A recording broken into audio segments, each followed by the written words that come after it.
আসসালামু আলাইকুম ওয়া রাহমাতুল্লাহি ওয়া বারাকাতুহু। আমি শিক্ষা ব্যবস্থা নিয়ে কিছু কথা বলবো। শিক্ষা ব্যবস্থা এমন একটা ব্যবস্থা যে আসছে একটা জাতিকে ধ্বংস করার জন্য তার শিক্ষা ব্যবস্থা ধ্বংস করাই যথেষ্ট। যদি কোনো ব্যক্তি একটা জাতিকে ধ্বংস করতে চায়, সে ভাবে নেবে যদি কোনো ব্যক্তি একটা জাতিকে ধ্বংস করতে চায় তাহলে শিক্ষা ব্যবস্থা যদি ধ্বংস করে দিতে পারে তাহলে সে জাতি ধ্বংস হয়ে যাবে। আজকে বাংলাদেশে এই পরিস্থিতি হচ্ছে। আজকে বাংলাদেশের শিক্ষা ব্যবস্থা একটু অধপতনে গেছে যে বাচ্চারা যদি স্কুলে যায়, আগে তো আমরা একটা প্রশ্ন পড়লে পরীক্ষার আগে ভাবতাম যে সব প্রশ্ন পড়তে হবে, যেগুলো কমনধারী প্রশ্ন এগুলো 8-10টা পড়ে যেতাম আমরা, হয়তো তার ভেতরে একটা কমন পড়তো।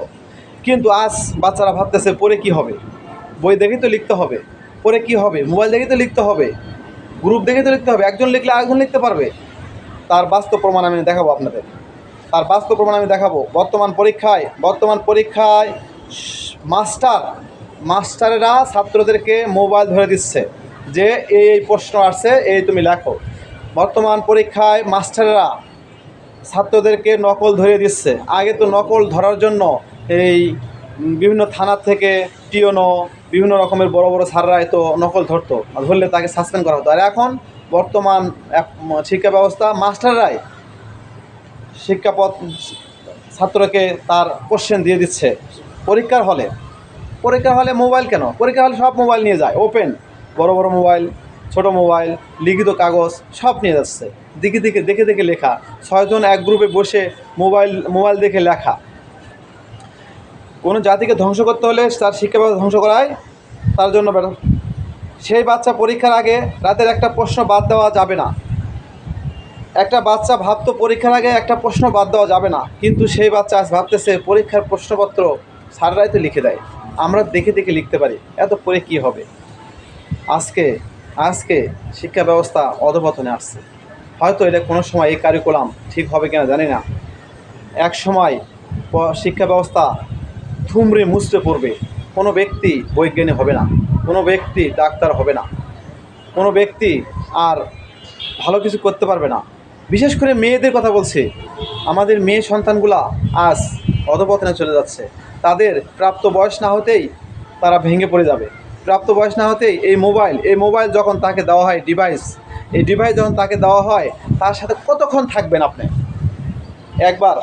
একবার ভাবছেন? ডিভাইসে লেখাপড়া করতে করতে এক পর্যায়ে সে ডিভাইস থেকে অন্যদিকে চলে যায়, সে অন্য কিছু দেখে। আর তার প্রাপ্ত বয়স না হতেই সে একটা ছেলের সঙ্গে বা একটা বন্ধুর সঙ্গে চলে যেতে থাকে। পিতামাতার কথা শোনে না, পিতামাতার অবদ্ধ হচ্ছে। আজ অনেক হচ্ছে গ্রামে। আমি এই যে ঈদের সামনে গ্রামে গিয়েছিলাম, দেখছি এই অবস্থা অহরহ চলতেছে।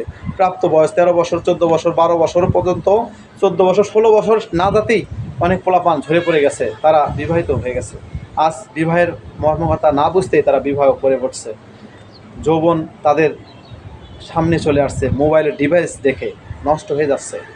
শিক্ষা ব্যবস্থা এত অধপতন।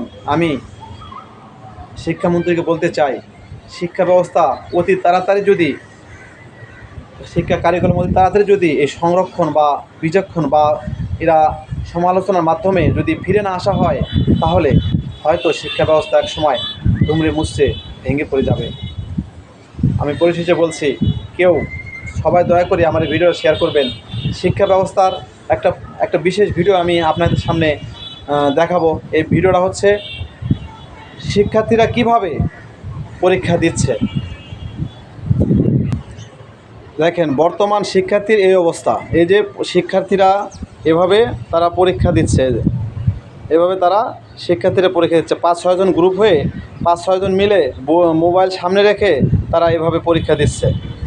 এভাবে হলে পরীক্ষার্থীদের অবস্থা, আর এই অবস্থা যদি চলতে থাকে তাহলে শিক্ষা ব্যবস্থা আর ভালো হওয়া সম্ভব নয়।